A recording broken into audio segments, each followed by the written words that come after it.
Eli never imagined that his quiet life would change because of a roommate. He was an ordinary student on the Galactic Academy Station, a floating campus built between the stars. He came from Earth, a small blue planet that most of the galaxy barely remembered. Humans were known for curiosity, emotion, and mistakes. But Eli was not special. He was just another student trying to survive classes and rent. When he saw the notice board that said exchange program roommates from other worlds wanted, he thought it might help with his housing bill. He didn't think much of it. He didn't expect anything strange. He was wrong. The day his new roommate arrived, Eli was sitting on his bed scrolling through old Earth music on his tablet. The door hissed open with a soft sound and he looked up, then froze. Standing in the doorway was a tall figure, wrapped in a dark silver suit that shimmered slightly under the dorm lights. Her skin was pale gray like moonlight reflected on metal. Her eyes were large, deep blue with rings of faint light moving inside them, as if her gaze held living stars. She looked calm, almost too calm, as if every movement was planned before she made it. "Greetings," she said in a clear but soft voice. "My designation is Sarai of Varan 9. I will inhabit this living space with you." Eli blinked, trying to remember his manners. Hey, I'm Eli. Welcome to, room C12. His voice sounded awkward even to himself. She nodded once, stepping inside with graceful precision. She looked around as if she were scanning every corner of the small room. Her movements were silent, careful, almost mechanical. When she spoke again, it was as if she had memorized what to say. "Your environment appears cluttered." Eli laughed nervously. "Yeah, humans do that sometimes. Makes it feel more like home." Sarai tilted her head slightly. "Home, define the term. It's, where you feel like you belong." She stared at him for a long second, then simply said, "Interesting," and turned away to unpack a small black case filled with silver cubes that glowed faintly. From that moment, Eli knew that life was going to get weird. The first few days were quiet. Too quiet. Sarai barely spoke unless Eli asked her something. She spent hours studying on her holographic screen, her posture perfect, her expression unreadable. When she wasn't working, she sat still, sometimes for an hour, staring at the ceiling or the stars outside their window. It made Eli nervous. He'd never lived with someone who didn't eat, didn't sleep in the normal sense, and didn't seem to breathe like a human. Once he tried to break the silence. "So, Sarai, what's Varan 9 like?" She looked up from her work. "Efficient, that's it?" he asked. "Yes," she said. "We have removed unnecessary emotion. It makes survival simpler." Eli didn't know what to say to that. He wanted to laugh, but something in her voice stopped him. She wasn't being cold, she was being honest. It was strange, almost sad. At night, he sometimes watched her from across the room. She didn't sleep in a bed. She stood by the window, eyes closed, body still, as if she was listening to something only she could hear. Once, when he woke up in the middle of the night, he saw her touching the glass gently, looking out at the stars with a faint glow in her eyes. She didn't move for a long time. He wondered if she missed her world. But he didn't ask. He didn't want to sound foolish. Days passed like that. The strange silence between them became normal. Yet deep inside, Eli felt a kind of curiosity he couldn't shake. There was something in the way she moved, in her stillness, in her calm voice. It was beautiful and sad at the same time. She looked like someone who had forgotten how to dream. Then one night, as thunder rolled across the colony dome, everything changed. The storm outside was strong, the kind that made the walls tremble. The power flickered and the lights went out. Eli grabbed a flashlight and looked around. "Sarai?" he called softly. No answer. He turned the light toward her corner and froze. She was sitting on the floor, knees pulled close, trembling slightly. The calm, perfect alien who never showed emotion looked terrified. For the first time, she looked human. Eli hesitated, then whispered, "Hey." "It's okay. It's just thunder." Her voice was small, shaking. "The sky screams. It is the sound of loss. It reminds me of home." That was the moment Eli realized Sarai wasn't emotionless. She was hiding from it, and maybe, just maybe, he could help her remember what it meant to feel again. The thunder grew louder, shaking the thin metal walls of the dorm. Flashes of white light filled the room, followed by long, heavy echoes. Eli had never seen Sarai like that, curled up, trembling like a lost child. He had thought Varans couldn't feel fear, but right now she looked fragile, almost breakable. He crouched down slowly, careful not to startle her. "Hey, Sarai," he said gently, his voice low. "It's just a storm. It won't hurt us." Her hands were clenched tightly against her legs. Her silver skin glimmered faintly each time the lightning flashed. "The sky is breaking," she whispered. "The noise, it sounds like the explosions. When our colonies fell." Eli's heart sank. "You mean, you've heard this before? In a war?" She nodded, eyes distant. "When Varenheim lost its southern cities, the atmosphere burned. The sky screamed just like this." Her voice cracked as if the memory itself was painful. "I was young. My family was lost in the storm of fire. Since then, I cannot bear the sound." Eli sat down beside her. The flashlight's soft glow painted both their faces in gold. "I'm sorry," he said quietly. "I didn't know." Sarai didn't look at him. "You could not know. Humans speak of emotion as strength. For us, it is a wound that never closes." The storm raged outside, rain sliding down the glass like tears. Eli thought for a moment, then took his blanket from the bed and wrapped it around her shoulders. She stiffened at the touch, her body freezing like she wasn't used to warmth. "It's all right," he whispered. "You're safe here." For a long time, she didn't move. But then slowly she relaxed. The trembling lessened. Her breathing steadied. Her large blue eyes lifted toward him. "Your tone, it changes the fear," she said softly. "How?" Eli smiled a little. "It's what we do. We use our voices to help each other feel safe." "Why?" she asked. "Because we care." Sarai blinked, confused. "Care? I don't understand the purpose." He looked at her closely. "It's not about purpose. It's about being human. When someone hurts, we want to help. We don't always have a reason, it's just who we are." Her eyes flickered as if processing the idea. Then she whispered, "Humans are strange."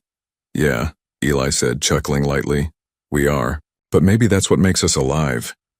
The thunder rolled again, but this time she didn't flinch. She sat quietly beside him, the blanket still around her shoulders. The silence between them was softer now, not cold anymore. Warm, like something living had begun to breathe there. Minutes turned into an hour. Eli talked about Earth, about rain that smelled like soil, about oceans that roared even louder than thunder but felt safe to listen to. Sarai listened, her gaze never leaving him. "You describe storms as beauty," she said, curious. "Why?" "Because they remind us that even chaos can be beautiful," he said. "It means the world is alive." She looked down at her hands. "On Varenheim, storms meant destruction. We built domes to hide from the sky." Eli thought for a moment. "Maybe you just needed someone to show you it can also mean renewal." Her expression softened. "Renewal." She repeated the word as if tasting it. "We do not have a word for that." He smiled gently. "Then you can borrow ours." The lights flickered back on at last. The storm began to fade, leaving only the quiet hum of the dorm systems. Sarai stood up slowly, adjusting the blanket still wrapped around her. Her silver skin glowed faintly under the returning lights. "I have not spoken this much in years," she said quietly. "It feels heavy but not unpleasant." "That's good," Eli said, grinning. "Talking helps. We call it sharing." She tilted her head. "Sharing. I will remember." For a moment they just looked at each other, human and alien, two lives from opposite corners of the galaxy, connected by a storm. Something had changed in the air, something invisible yet strong.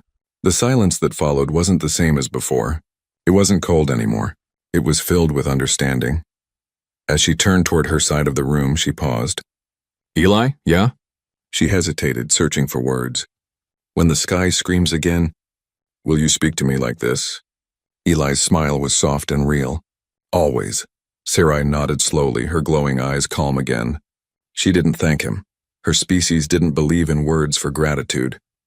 But when she sat down again, the faintest trace of warmth lingered on her face, and for the first time since she arrived, Sarai looked less like a visitor from another world, and more like someone finding her place in this one. After that stormy night, something changed between Eli and Sarai. It was small at first, tiny details that most people would have missed. But Eli noticed everything, the way Sarai no longer avoided his eyes, the way she paused before answering as if she was thinking about the meaning of her words, not just their logic.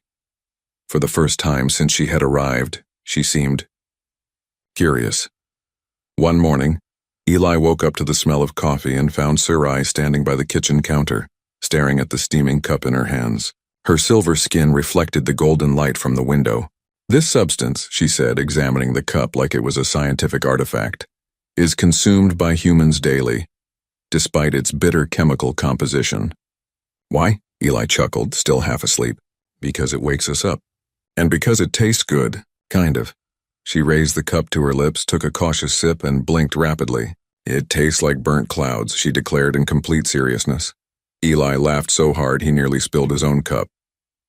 "That's one way to describe it." Sarai tilted her head, processing his reaction. "You are amused." "Yeah," he said, still smiling. "It's called laughter. It's good for you. Good for me," she repeated. "Yeah, try it sometime." She studied his face for a long second, then said quietly, "Perhaps later." That was how it began. Each day after that, Sarai asked new questions about words, about habits, about feelings that had no Varen translation. She was fascinated by the things humans took for granted. "Why do you watch the sunrise even when you have already seen it before?" she asked one morning as they stood by the dorm window watching the faint red light spread across the colony dome. "Because every sunrise feels different," Eli said softly. "It reminds us that the day is new, that we can try again." She nodded slowly, her eyes following the warm colors in the sky. "It bleeds color, yet it feels alive," he smiled. "That's exactly why I love it." Their conversations grew longer each day. Sarai began to stay closer to him when they talked, as if being near helped her understand better. Eli noticed how her voice softened when she spoke to him. Her words weren't as sharp as before. They carried warmth, fragile but real.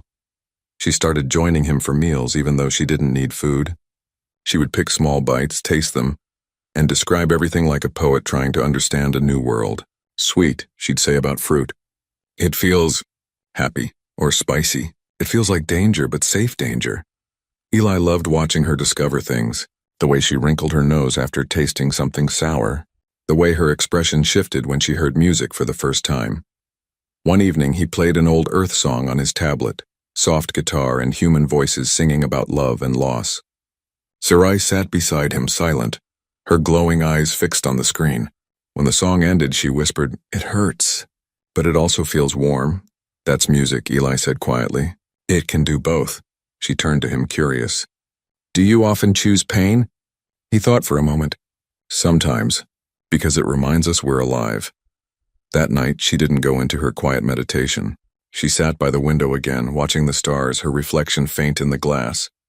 When Eli looked up from his bed, he saw her fingers tracing tiny patterns on the window, as if drawing something invisible. He couldn't help but smile. Sarai was learning, not facts or logic, but feelings. The next day, when he came back from class, he found a small surprise on his desk, a single white flower from the colony's hydroponic garden. Beside it, a note written in Sarai's neat, precise handwriting. "Humans place flowers near graves. I wondered if they also give them to the living. You seem to like them, so I am sharing one." Eli stared at the note for a long time. His chest felt heavy in a strange, beautiful way. He didn't know what to say. When she came back later, he looked at her with a smile that reached his eyes. "Thank you, Sarai." She hesitated. "Did I do it right?" "Perfectly," he said softly. And for the first time, she smiled. Not the polite imitation she used when trying to fit in, but a real one. Small, shy, and full of warmth. That night, Eli realized something simple yet powerful.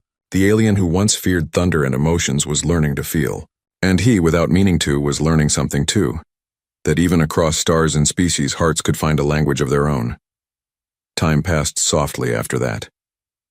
Weeks turned into months, and life between Eli and Sarai began to feel almost normal. They studied together, shared meals, watched Earth films, and sometimes talked late into the night about things Sarai had never known existed. Love, laughter, kindness, and pain that could heal instead of destroy. Eli often forgot she was from another world. She smiled more now. She laughed even if it was quiet and unsure. She even teased him once, just once, when he burned breakfast. "Humans have fire yet cannot control it," she had said, her eyes bright with amusement. It made him laugh for hours, but the peace didn't last. One evening, Eli came back from class and found the door to their room slightly open. Voices echoed from inside, sharp, cold, and formal. He stopped just outside, listening. A tall Varen stood in the center of the room, his silver armor gleaming. His voice carried authority. Sarai of Varen 9, your progress reports indicate deviation from acceptable standards. Your emotional readings are unstable, explain. Sarai stood still, her hands folded neatly in front of her. Her voice was calm, but there was a tremor in it. I am adapting to the environment. Interaction with the human is part of the research. The officer frowned. Adaptation does not require emotional contamination. You were sent here to study, not to feel. Eli's heart clenched at the words, not to feel. He wanted to storm in, to defend her, but he forced himself to stay quiet. I am still functional, Sarai said softly. Functional. The officer's tone was cold. You are corrupted. You exhibit laughter, hesitation, even attachment. The collective will not tolerate this. There was silence, heavy and suffocating. Eli could hear her breathing, faint and uneven. Then she whispered, attachment is not a weakness. It is understanding. The officer's voice rose like a blade. You speak like them. You have forgotten who you are. He turned sharply and left without another word, leaving the air thick with tension. The door closed behind him with a hiss. Eli waited a few seconds before stepping inside. Sarai? She stood frozen by the window, her reflection trembling in the glass. They have noticed, she said quietly. They are watching me now. Eli's chest felt tight. What does that mean? It means I may be recalled, she whispered. Taken back to Varen 9, for correction. The word correction sent a chill through him. Sarai, you can't let them do that. Her eyes met his, bright, beautiful, and full of fear. I do not want to go back. But I am bound by duty. Varens do not disobey. He stepped closer. You're more than a Varen now. You're you. You've learned things they can't even understand. She shook her head. They will call it weakness. Then let them, Eli said firmly. Because what you call weakness, that's what makes us alive. Sarai looked at him for a long time. The room was quiet except for the faint hum of the ceiling lights. Then in a voice barely above a whisper, she said, You make me feel pain, Eli, but it is beautiful. Eli's breath caught. That's what it means to care, he said softly. Sometimes it hurts, but that's how you know it's real. For the first time since she had arrived, she didn't respond with logic or facts. She simply stepped closer, her eyes glowing faintly in the dim light. She reached out and touched his hand, lightly, uncertainly, as if afraid it might break. It was the first time she had ever touched him. Her skin was cool, smooth like glass, yet alive with a soft pulse. Your warmth, she whispered, it is comforting. He held her hand gently. Then stay close. Don't let them take that from you. That night, Sarai didn't meditate by the window. She sat beside Eli, silent but present, her fingers still intertwined with his. Neither of them spoke, but the silence between them was full of unspoken things. Fear, hope, and something deeper they couldn't yet name. Outside, the stars glimmered like distant watchers. The galaxy was vast, cold, and filled with rules that could crush anything fragile. But inside that tiny dorm room, warmth had found a place to live. And Eli knew, whatever came next, nothing would be the same again. Days passed after the visit from the Varen officer, but the peace that once filled the little dorm was gone. Eli could feel it in the silence. It wasn't calm anymore, it was heavy, full of worry. Sarai spoke less and stayed awake longer at night, staring at the stars through the window. Sometimes she would lift her hand toward them, as if reaching for something she had lost long ago. Eli didn't know what to say anymore. Every time he tried to make her laugh, she smiled faintly, but her eyes didn't shine the same way. She was slipping away and he didn't know how to stop it. One evening, when the sky outside the dome glowed a faint blue, Eli came back to find her standing by her bed. The small silver case that she had brought from Varen 9 was open. Inside were her uniform identification chips and a glowing badge with the Varen crest. Her belongings were neatly packed. Eli froze at the door. Sarai, what are you doing? She didn't look up. They sent orders, she said softly. I must return to Varen 9 within one rotation cycle. The decision has been made, his heart dropped. No, you can't just leave like this. I have no choice, she whispered. If I disobey, I will be erased from the collective archives. I will no longer exist in their memory. That is the highest form of punishment. Eli stepped closer, his voice trembling. Sarai, listen to me. You exist here. You exist with me. You don't need their memory, you have mine. Her hand stopped moving. She slowly turned toward him, her face pale under the dim light. You do not understand. Varens believe in order above all things. If I stay, I bring shame to my line. I bring danger to you. I don't care about danger, he said fiercely. I care about you.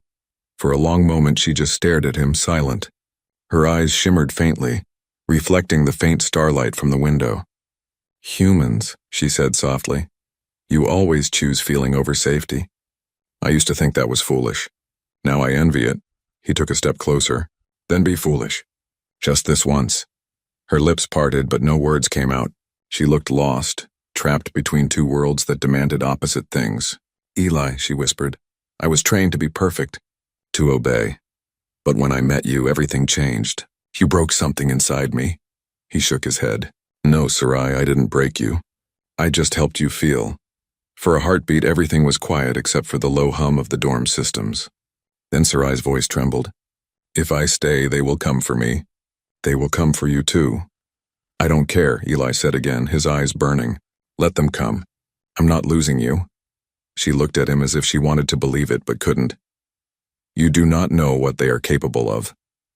Then show me, he said, because I'd rather face that than live knowing I let you go. The words hit her harder than any storm. Her composure broke. For the first time, tears gathered in her bright blue eyes, shimmering like glass before falling silently down her cheeks. She didn't seem to know how to stop them. Eli, she whispered, her voice cracking. What is this feeling? He smiled sadly. It's called heartbreak, but it means you care. Sarai took a shaky breath, her chest rising unevenly. Then, slowly, she stepped forward until she stood just in front of him. Her trembling hands reached up and rested lightly against his chest, feeling the rhythm of his heart. It is loud, she said softly. It sounds like life. He placed his hand over hers. It's yours too if you want it. For a long time. They just stood like that. Two souls from different stars, bound by something neither of their worlds could explain. Then Sarai closed her eyes and leaned forward, resting her forehead gently against his. This is how Varens share truth, she whispered. No lies, no fear. A faint blue light pulsed between them, glowing softly where their skin met. Eli felt warmth spreading through him, not from her touch, but from something deeper. A connection beyond words. When the light faded, she stepped back, tears still shining on her cheeks. Even if I go, she said softly, I will remember this. You have changed the rhythm of my world. Eli swallowed hard. Then promise me one thing, don't let them take that from you. Her voice broke. I promise. And as the lights dimmed that night, Sarai stood by the window once more, looking out at the stars she might never see again. Eli watched her from his bed, knowing something sacred had happened between them. Something powerful enough to break even the cold silence of a galaxy. But deep down, both of them feared the same truth. That morning would bring a goodbye neither of them was ready for. Morning came quietly. The light that filtered through the dorm window was soft, pale, and uncertain, like it was afraid to disturb what had been broken the night before. Eli woke early, but he didn't move. He just lay there, staring at the ceiling, listening to the faint hum of the oxygen vents. The air felt heavier than usual, filled with something unspoken. Across the room, Sarai was already awake. She stood by her small desk wearing her Varen uniform again, the same silver suit she had first arrived in months ago. It fit her perfectly, but it looked wrong now, like armor on someone who didn't want to fight anymore. Eli's voice was rough when he finally spoke. So, it's really happening? Sarai didn't look at him. The transport ship will land at the east platform in 1 hour. Her words were calm, but her hands shook slightly as she packed her belongings back into the silver case. He sat up slowly, watching her every movement. Each sound, the click of a latch, the faint slide of fabric, felt louder than thunder. He wanted to stop her, but he didn't know how. Sarai, he said softly, last night, when you shared that light with me, what was it? She paused, her back still turned. It was my truth, she said quietly. In Varen culture, when we share light, it means we open our essence to another. It cannot be undone. Eli's chest tightened. Then why are you leaving? She turned finally, her blue eyes shimmering like ice and sorrow. Because even truth cannot save us from duty. He shook his head. Maybe it can. Maybe it already has. Sarai stepped closer, her voice trembling. Eli, you do not understand. My people, they will not allow what happened between us. They believe emotion is chaos, and chaos must be erased. If they sense even a trace of what I feel. She stopped, her lips quivering. They will destroy me. Eli rose from his bed and stood right in front of her. Then let them try. I won't let them take you. She looked at him, her eyes full of fear and something even deeper. Love. You are human, she whispered. You fight with your heart even when logic says to surrender. He smiled sadly. That's the only way we know how. For a moment, silence filled the room again. Only the faint hum of the shipyard could be heard in the distance. Then a mechanical voice echoed through the intercom. Transport vessel Zurich 9 arriving at Platform East. Boarding begins in 30 minutes. The words hit Eli like a blade. It was real now. Sarai lowered her gaze, her voice barely a whisper. It's time. He wanted to scream, to beg her to stay, but he saw the fear in her trembling hands. She was already fighting herself. Pushing her would only hurt her more, so instead he said quietly, Then let me walk you there. She looked up, surprised. You would do that? He nodded. If this is the last time I see you, I want to be there till the end. They walked side by side through the long metal corridors of the dormitory. Every step echoed, every turn brought them closer to goodbye. Students and officers passed them without a word, unaware of the storm that raged silently between them. When they reached the platform, the massive transport ship was already waiting, silver and sleek, with Varan symbols glowing along its hull. A group of officers in dark uniforms stood near the boarding ramp. One of them saw Sarai and motioned her forward. Eli's throat felt dry. This is it, huh? Sarai turned to him, eyes filled with tears she could barely hold back. Eli, if things were different, if I were not Varan, he interrupted softly, then you'd still be you. And that's enough. She reached out, her hand trembling as it brushed against his cheek. You showed me what life truly feels like, she whispered. I didn't know it could hurt and still be beautiful. He caught her hand and held it tight. Then remember that, wherever you go. For the first time, Sarai smiled, a real, fragile smile, the kind that came from the soul. I will remember always. The officer behind her called out sharply in Varan. Sarai flinched and turned toward the ship. But before stepping away, she leaned closer, her voice shaking. Close your eyes, Eli. He obeyed. A faint warmth touched his forehead. Then came that same blue light again, soft, glowing, alive. It pulsed once, twice, and faded. When he opened his eyes, Sarai was already walking toward the ramp, her silver uniform gleaming under the morning light. She didn't look back. But as the ship's engines roared to life, Eli saw a faint shimmer of blue on her neck, his light glowing faintly beneath her skin. He realized then what she had done. She had left a piece of herself with him, and taken his truth with her. The ship lifted off slowly, vanishing into the clouds. Eli stood there long after it disappeared, the wind cold against his face, the blue glow fading on his skin. He whispered into the empty sky, I'll wait. However long it takes. And though the world moved on, a quiet promise stayed burning between two hearts, one human, one alien, somewhere among the stars. Months passed. The dorm room felt emptier than ever. The plants Sarai had cared for wilted slowly, one by one. Her chair stayed untouched. Her books still stacked the way she left them. Eli tried to move on. He went to his classes, worked in the station's greenhouse, and laughed with other students. But it was all hollow. Every night, he would look up at the stars and wonder where she was. Was she safe? Did she remember him? Or had the Varan collective erased her feelings, wiping away every trace of their time together? Sometimes he swore he could still hear her voice when the wind passed through the vents. Other times he would dream of her, standing by the window smiling in that quiet, sad way that only she could.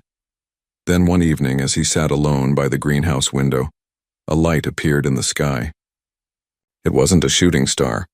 It was too steady, too slow. It grew brighter until the station's alert systems flickered on. A message came through the intercom, cold and sharp. Unauthorized vessel approaching from the outer zone. Identity, Varan signature unknown. Prepare for contact. Eli's heart stopped. He rushed toward the platform, his mind racing. Could it be? No, it couldn't. She would never risk everything just to come back. But when the silver craft landed, small and battered, and the hatch opened with a hiss, he saw her. Sarai stepped out, her uniform torn, her hair tangled from flight, but her eyes, those bright, living blue eyes, were full of life again. For a second he couldn't move. He just stared, his breath caught between disbelief and hope. Then she whispered his name. Eli. That was all it took. He ran forward and she met him halfway. For the first time there were no rules, no fear, no walls between them. She fell into his arms, trembling, laughing and crying at once. I thought they took you, he said, his voice shaking. I thought they erased everything. They tried, she whispered against his chest. But your light, our bond, it protected me.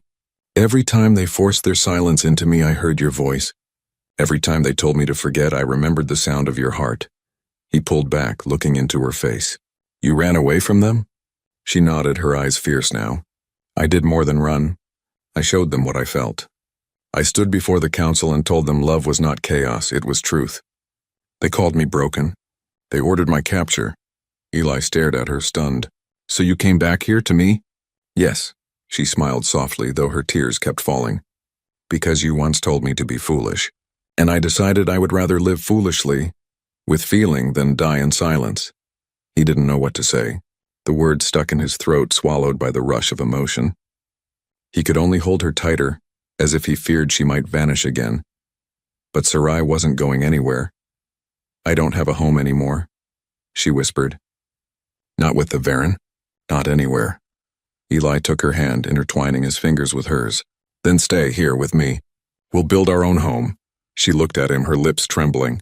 Are you sure, Eli? If they find me, they'll come after anyone who shelters me. He smiled faintly. Let them try. I already told you I don't care. For a moment she just stared at him, and then she laughed. A real warm laugh, the kind he had longed to hear again. Humans, she said softly. Always so brave and so foolish. He grinned. And you love that about us. Sarai nodded, tears shining like tiny stars on her cheeks. Yes, I do. The sirens of the station blared again in the distance, warnings of the Varen fleet closing in. But neither of them moved. Eli looked at her and whispered, We'll find a way. And for the first time, Sarai believed it. Together they ran toward the escape bay, their hands never breaking apart. The small shuttle waited, one of the last free crafts left on the platform. They climbed in, hearts racing, the stars stretching before them. The engines roared to life, and as the shuttle lifted off, Sarai glanced out the window at the planet below. She took a deep breath and said softly, This time I'm not running from something. I'm running toward something. Eli smiled, setting a course toward the unknown. Then let's see what's out there, together. The stars swallowed them in silver light. Two souls from different worlds bound by the simplest, strongest truth in the universe. Love that refused to be erased. And somewhere among the endless stars a new world waited. Not human, not Varen. Something greater, built from both.